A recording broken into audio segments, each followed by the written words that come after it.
జనసేన పార్టీకి మరొక good news అయితే వచ్చినట్టుగా తెలుస్తుంది. జనసేన పార్టీకి గాజు గ్లాస్ సింబల్ అనేది ఎంత ఇంపార్టెంటో తెలుసు. ఎందుకంటే తనను పార్టీని నడుపుకోవడానికి ఎన్ని కష్టాలు పడ్డారో పవన్ కళ్యాణ్ గారు ఈ దశాబ్ద కాలంలో, ఎన్ని అవహేళనలు, ఎన్ని నిజంగా మాటలు, ఎన్ని ఇబ్బందులు పడ్డారో మనం అందరం చూసాం.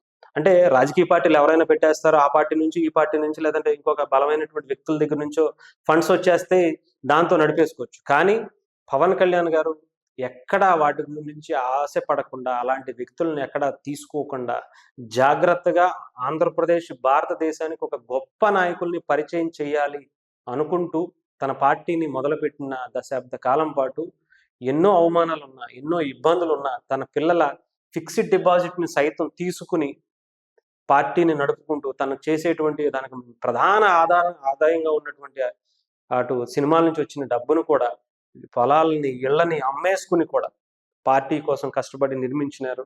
అలాంటి గ్లాస్ సింబల్ కోసం ఎంత కష్టపడ్డారో కూడా తెలుసు.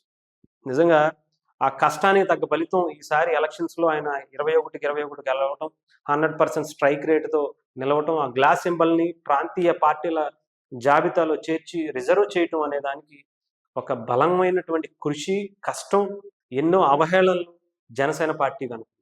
అంతేకాకుండా తెలంగాణలో కూడా ఈ పార్టీకి సంబంధించినటువంటి ఈ గ్లాస్ సింబల్‌ని రిజర్వ్ చేస్తూ అటు ఎలక్షన్ కమిషన్ తీర్పు ఇచ్చినట్టుగా తెలుస్తుంది. నిర్ణయం వెలువరించినట్టుగా తెలుస్తుంది. అంటే తెలంగాణలో కూడా జనసేన పార్టీ ఇక నుంచి ఆ గ్లాస్ సింబల్‌లో పోటీ చేయొచ్చు.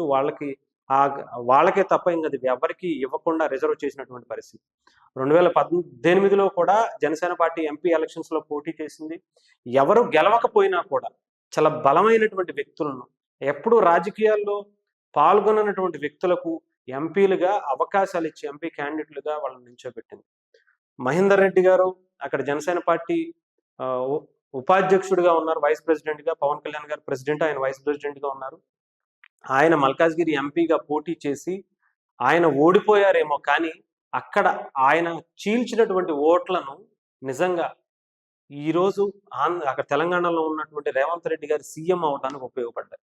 ఆ రోజు ఆయన పోటీ చేసి ఆ ఓట్లు గనక టీఆర్ఎస్ పార్టీకి పడితే ఆయన డెఫినెట్‌గా రేవంత్ రెడ్డి గారు అనే వ్యక్తి ఎంపీగా ఓడిపోయేవారు 2019 ఎంపీ ఎలక్షన్స్. సో ఇప్పుడు గనక మళ్ళీ ఆ తర్వాత మళ్ళీ ఆయన సీఎం అయ్యే అవకాశమే ఉండేది కాదు. కానీ ఆయన్ని అంత బలంగా కాంగ్రెస్ పార్టీ కూడా నమ్మేది కాదేమో. ఎందుకంటే ఆయన అప్పుడప్పుడే వచ్చారు కాంగ్రెస్ పార్టీకి.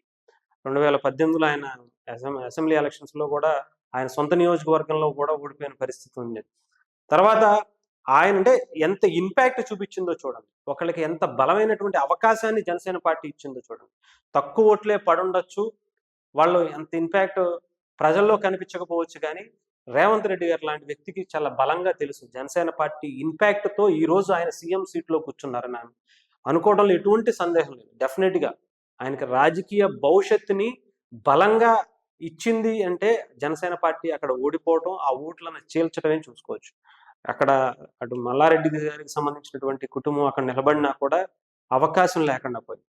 ఎక్కడా కూడా ఆ ఓడిపోవటం బీఆర్ఎస్ పార్టీకి చాలా ఇబ్బందికర పరిస్థితి వచ్చింది. ఒక బలమైనటువంటి నాయకుడు అక్కడ కనుమరుగైపోయారు.